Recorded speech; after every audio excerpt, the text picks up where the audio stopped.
दोस्तों, इस मराठी मूवी में एक बच्चे की जिंदगी को दर्शाया गया है, कैसे वो अपने साथ हुई नाइंसाफी के चलते जुर्म के रास्ते पर चल पड़ता है, जिसमें वो अपनी हवस पूरी करता है और बदला भी लेता है। लेकिन इस मूवी की एक्सप्लेनेशन को देखने से पहले आपको ये जान लेना जरूरी है कि 14 जनवरी 2022 को रिलीज होने वाली इस मूवी की कहानी व फिल्मांकन इतना भयावह है कि ये किसी के भी कोमल मन को ठेस पहुंचा सकती है और इसी वजह से सेंसर बोर्ड ने इसे बैन कर दिया। अतः आप इस मूवी को सोच समझकर ही देखें, क्योंकि ये आपका मूड खराब भी कर सकती है।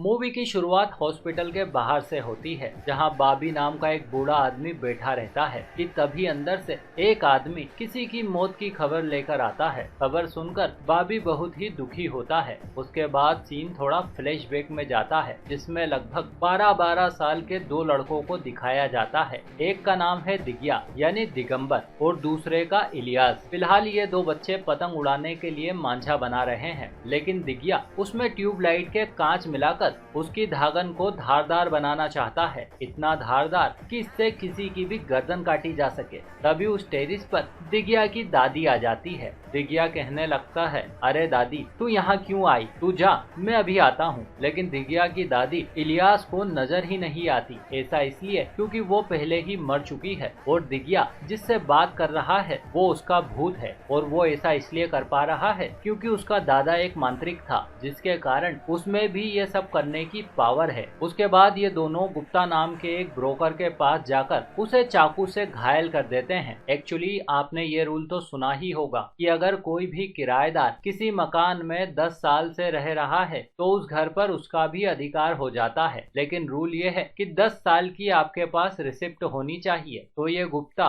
लोगों से पैसे लेकर उन्हें फेक रिसिप्ट बनाकर देता है। अब दिग्या गुप्ता को मारने से पहले उसे अपने अंकल शिरिया को बुलाने के लिए कहता है, तो गुप्ता उसे कॉल करके यह कहता है कि तुम्हारे सारे रिसिप्ट तैयार है, तुम यहाँ जल्दी से आकर इन्हें ले जाओ। ये खबर सुनकर शिरिया और उसकी वाइफ सुप्रिया खुशी से गुप्ता के घर जाते हैं, लेकिन वहाँ पहुंचकर ये गुप्ता की लाश को देखकर शॉक्ड रह जाते हैं। तभी दिग्या और इलियास इन्हें चाकू दिखाकर इनका मुंह बांध देते हैं। फिर दिग्या चाकू की नोक पर इनके कपड़े उतरवा देता है। तब दिग्या और इलियास इन दोनों के प्राइवेट पार्ट्स काट कर इन दोनों को मार देता है, और ये काम वो उसी मांझे से करते हैं जिसे मूवी की शुरुआत में कांच लगाकर बना रहे थे, ताकि पुलिस चकरा जाए कि आखिर इन्हें किस हथियार से मारा गया है। उसके बाद दोबारा से सीन फ्लैशबैक में जाने लगता है, ताकि हमें इस कत्लेआम की असली वजह पता चल सके। बात कुछ महीनों पहले की थी, जब दिग्या और इलियास आम बच्चों की तरह खेला करते थे। दिग्या अपनी दादी बयो, अंकल शिरिया और आंटी सुप्रिया के साथ रहता है, लेकिन सुप्रिया और दिग्या की दादी बयो की जरा भी नहीं बनती। असल में शिरिया बयो का भतीजा है, जो पिछले 1-1.5 साल से बयो के साथ रह रहा है। लेकिन अब ये दोनों कपल बयो के लिए परेशानी बन चुके हैं। एक तरफ तो बयो के पास राशन पानी के लिए भी पैसे नहीं है, साथ ही उस पर दिग्या की भी जिम्मेदारी है। ऊपर से सुप्रिया बयो को ताने मारती है। अगले दिन चाल में कुछ लोग बैठकर मीटिंग करते हैं, जिससे हमें ये पता चलता है कि ये जिस चौल में रह रहे हैं वहाँ रीडेवलपमेंट के लिए टावर बनने वाला है। लेकिन दिग्या की दादी बयो अपने घर को बेचना नहीं चाहती। इस पर पड़ोसी बॉबी और कुछ अन्य लोग बयो को समझाते हैं कि पुराना घर जाएगा तभी तो नया फ्लैट मिलेगा। साथ ही श्रिया और सुप्रिया भी बयो पर प्रेशर डालते हैं, लेकिन बयो अब भी राजी नहीं होती। वैसे इस मुद्दे पर सभी में वैचारिक मतभेद रहते हैं। कहीं न कहीं इन गरीबों को अपने साथ होने वाले स्कैम की गंध आ रही है। बहरहाल इस चौल का जो भी हो, लेकिन अभी के लिए बयो के घर का भावी वारिस दिग्या ही है। लेकिन शिरिया इस घर को धोखे से हथियाना चाहता है, और इसके लिए वो गुप्ता से मुलाकात करके उससे फर्जी रिसिप्ट के बारे में पूछता है। इस पर गुप्ता उसे बताता है कि बात 5 लाख रुपए की हुई थी, लेकिन अब तक तूने सिर्फ 2 लाख ही दिए हैं। अब जब तू बकाया 3 लाख देगा तभी रिसिप्ट पर तेरा नाम चढ़ेगा। इस पर शिरिया उसे अपनी मजबूरी बताता है, लेकिन गुप्ता उसे गावड़े नाम के एक पावरफुल आदमी का हवाला देता देते हुए ये कहता है कि जब तक तू उसे पूरे पैसे नहीं देगा तब तक तेरा काम जरा भी आगे नहीं बढ़ेगा। उसी रात बयो को भी ये पता चलता है कि श्रिया फर्जी रिसिप्ट के जरिए इस मकान को हथियाना चाहता है। इस पर बयो श्रिया और सुप्रिया को अपने घर से दफा हो जाने के लिए कहती है, लेकिन जल्द ही वो कपल अपनी औकात पर आ जाता है और वो दोनों बयो से झगड़ने लगते हैं। श्रिया कहता है कि मैं इस घर से तभी निकलूंगा जब तू मुझे वो सारा पैसा देगी जो पिछले 1-1.5 साल से मैंने इस घर पर खर्च किया है, जैसे नल का बिल, बिजली इत्यादि के बिल्स वगैरह वगैरह। दूसरे दिन बयो गावड़े नाम के उसी पावरफुल आदमी के पास जाती है। दरअसल बयो गावड़े को बड़ा ही नेक दिल समझती है, साथ ही गावड़े भी बयो को माँ के समान दर्जा देता है। वो कहता है कि आज मैं जो कुछ भी हूँ वो सब तेरे बेटे यानी कि दिगिया के बाप और तेरी वजह से ही हूँ। कैसे? तू मुझे अपने हाथों से रोटी खिलाती थी। इतने में श्रिया भी गावड़े के कहने पर वहाँ आ जाता है। फिर ये दूसरे कमरे में जाकर सीक्रेटली बात करते हैं। गावड़े श्रिया से कहता है कि तू ज्यादा गर्मी मत दिखा, नहीं तो तेरे 2 लाख तो डूबेंगे और तू रोड पर आ जाएगा। अब जल्दी से जाके बयो से माफी मांग और मुझे मेरा बकाया 3 लाख दे ताकि मैं तेरी फर्जी रिसिप्ट बनवा सकूं। इस पर श्रिया वैसा ही करता है। वो ड्रामेबाज बयो के पैरों में गिरकर उससे माफी मांगने लगता है। इस पर भोली बयो उसे माफ भी कर देती है। दूसरे दिन दिगिया का चाचा महादेव बयो के घर आता है। मतलब अब महादेव को भी पता चल गया है कि यहाँ पर रीडेवलपमेंट का काम शुरू होने वाला है। ऐसे में वो बयो को अपनी बातों में फंसाकर मकान में अपना हिस्सा लेने की कोशिश करता है, लेकिन बयो उसकी एक नहीं चलने देती क्योंकि वो अपनी पत्नी और बेटे के साथ एक बड़े घर में सेपरेट ही रहता है। लेकिन उस घर में बयो और दिगिया के लिए कोई जगह नहीं है। उधर दिगिया अपने चाचा से मिले कुछ पैसों से अपने लावारिस दोस्त इलियास को कुछ खिलाता है और उसके सामने अपने महादेव चाचा की तारीफ करता है कि तभी बातों ही बातों में इलियास दिगिया से पोर्न वीडियो देखने के लिए 20 रुपए मांगता है। इस पर दिगिया उसे कहता है कि मैं वीडियोस नहीं देखता, बल्कि ये तो मैं हर रोज लाइव ही देखता हूँ। ये सुनकर इलियास शॉक्ड रह जाता है। फिर वो उसे भी लाइव पोर्न देखने के लिए अपने घर ले आता है। घर पहुंचकर वो अपनी दादी से बहाना बनाकर इलियास को अपने घर में सोने के लिए राजी कर लेता है। जब बयो सो जाती है तब दिगिया और इलियास चोरी छुपे श्रिया और सुप्रिया के कमरे में झांकने लगते हैं। उस वक्त वे दोनों शारीरिक संबंध बना रहे होते हैं कि तभी सुप्रिया उन दोनों को देख लेती है। इस पर श्रिया इन दोनों के साथ मारपीट कर इन्हें घर से बाहर कर देता है और इस तरह से वो रात बीत जाती है। दूसरे दिन बयो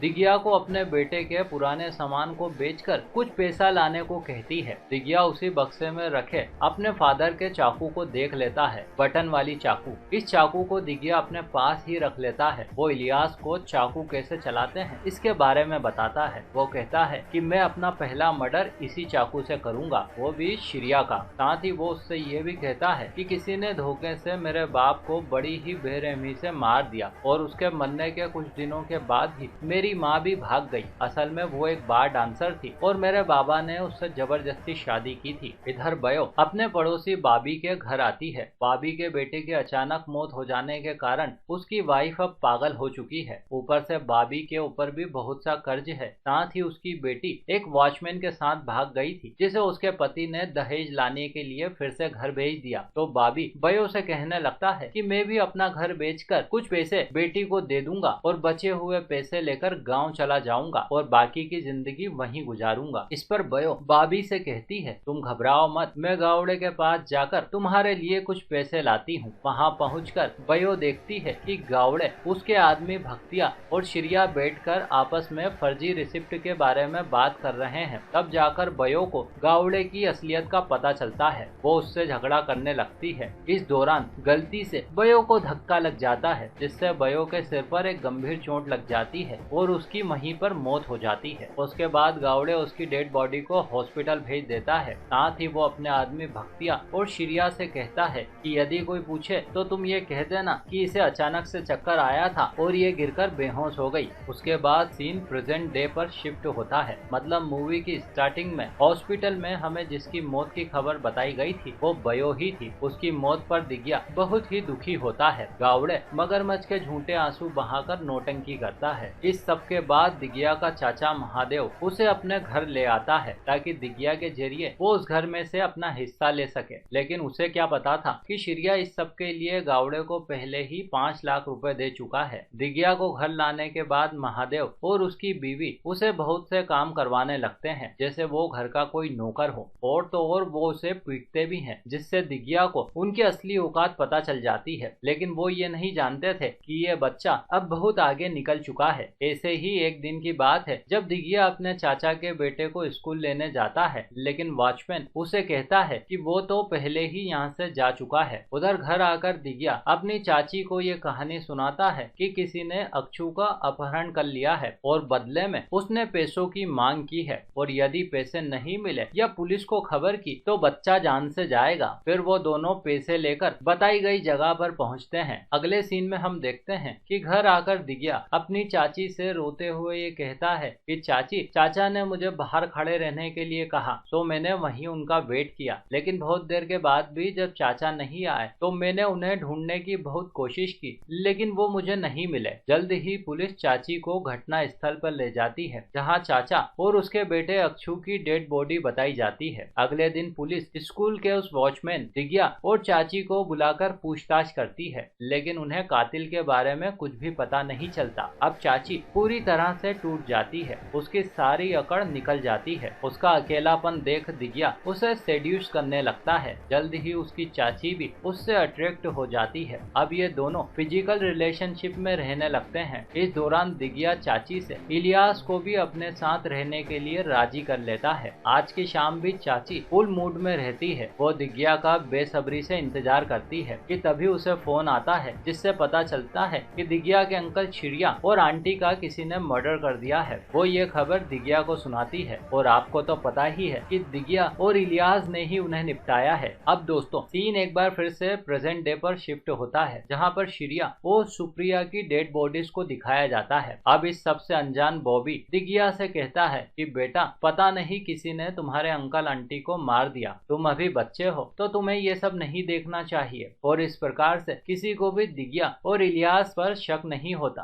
और वो फिर से अपनी चाची के घर पर आ जाते हैं। उसके बाद इलियास के सो जाने पर चाची दिग्या के कमरे में आती है, और फिर वो दिग्या के शरीर को सहलाते हुए उससे अपनी प्यास बुझाती है। अब एक बार मूवी फिर से फ्लैशबैक में जाती है, ताकि हमें महादेव और अक्षु के मर्डर के बारे में पता चल सके। इसमें बताया जाता है कि सभी लोग मिलकर मीटिंग कर रहे हैं, जिसमें यह तय होता है कि मकान चिड़िया के नाम कर दिया जाएगा और महादेव को अपना व दिग्या का हिस्सा भी दे दिया जाएगा। साथ ही दिग्या की जिम्मेदारी अब महादेव उठाएगा। इस पर दिग्या भी खुशी खुशी महादेव के साथ आ जाता है, लेकिन फिर ये परिवार मिलकर दिग्या को टॉर्चर करने लगता है। ये तीनों जरा जरा सी बात पर उसे मारते हैं, जिससे तंग आकर दिग्या कुछ बड़ा करने का सोचता है। अगले दिन वो इलियास की मदद से अक्षु को यह कहकर घटना स्थल पर भेज देता है कि तेरे बाबा ने तुझे वहाँ बुलवाया है, और खुद स्कूल के बाहर बैठ जाता है ताकि वॉचमैन को ये लगे कि ये बच्चा अभी भी अक्षु का वेट कर रहा है। उसके बाद ये महादेव को उसके अपहरण की झूठी खबर देकर उसे अपने साथ घटना स्थल पर चलने के लिए कहता है। उधर इलियास उस बटन वाले चाकू से अक्षु को निपटा देता है। अब जैसे ही महादेव अपने बेटे की लाश देखता है, वो बदहवास हो जाता है। फिर दिग्या उससे कहता है, काका तूने मुझे मारा था ना, अब देख मैंने तेरे साथ क्या किया। और इससे पहले कि वो दिग्या को पकड़कर दिग्या उस बटन वाली चाकू से उसका भी खात्मा कर देता है, और इस प्रकार से वो अपना बदला पूरा करता है। अब सीन एक बार फिर से प्रेजेंट डे पर आता है। इसमें गावड़े याकूब नाम के एक बंदे से 5 लाख रुपए मांगता है। इस पर वो कहता है, भाई मैंने कुछ दिन पहले ही तो 2 लाख रुपए भक्तिया को दिए हैं, बाकी के बचे 3 लाख मैं जल्द ही आपको लौटा दूंगा।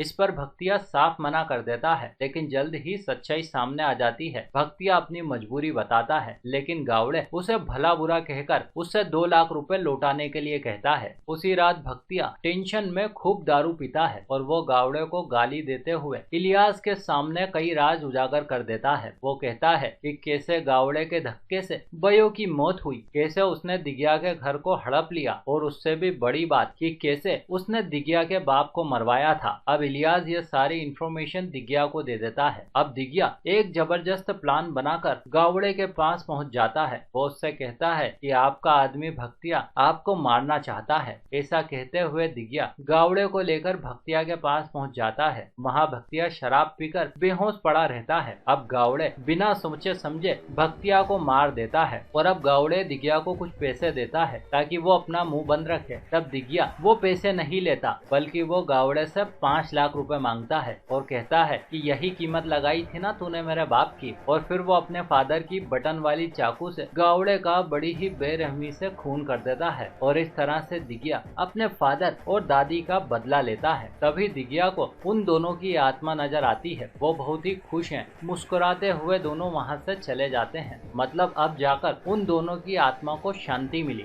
इधर बॉबी अपने घर को बेचकर गांव जाने की तैयारी कर रहा होता है। अब दिग्या का यहाँ कोई नहीं है। अब वो भी बॉबी काका के साथ जाना चाहता है। ये जानने के बाद दिग्या की चाची उसे रोकने की कोशिश करती है, क्योंकि अब वो दिग्या की बहुत ही एडिक्ट हो चुकी है। लेकिन फिर भी दिग्या अपनी चाची को ठोकर मारकर बॉबी के साथ दूसरे गांव आ जाता है। गांव आने के बाद दिग्या बहुत ही खुश होता है। इसी दौरान बॉबी दिग्या से कहने लगता है कि तुम्हारे खानदान के बहुत सारे लोग मर चुके हैं, शायद तुम्हारे खानदान पर कोई ना कोई श्राप है। अब हम किसी से मिलकर इस श्राप को दूर कर देंगे। लेकिन दिग्या खुश होकर बॉबी से कहने लगता है कि चाचा, हमारे खानदान पर कोई श्राप व्राप नहीं है, क्योंकि सीक्रेट तो यह है कि उन सभी लोगों को मैंने ही मौत के घाट उतारा है। फिर वो एक के बाद एक उन सभी हत्याओं के बारे में बताता है, जिसे सुनकर बॉबी का दिल बैठ जाता है। अब उसकी बेटी आंखों ही आंखों से दिग्या को लाइन मारती है। फिर सब सो जाते हैं, लेकिन बॉबी को नींद नहीं आती। उसके कानों में दिग्या की बातें गूंजने लगी है। इसी दौरान वो देखता है कि इलियास खिड़की से कमरे में झांक रहा है, साथ ही वो अपने हाथ से अपने आप को प्लेजर दे रहा है। फिर बॉबी भी चुपके से कमरे में चल रहे गंदे काम को देखता है, जिससे वो बहुत ही शॉक्ड रह जाता है, क्योंकि घर के अंदर दिग्या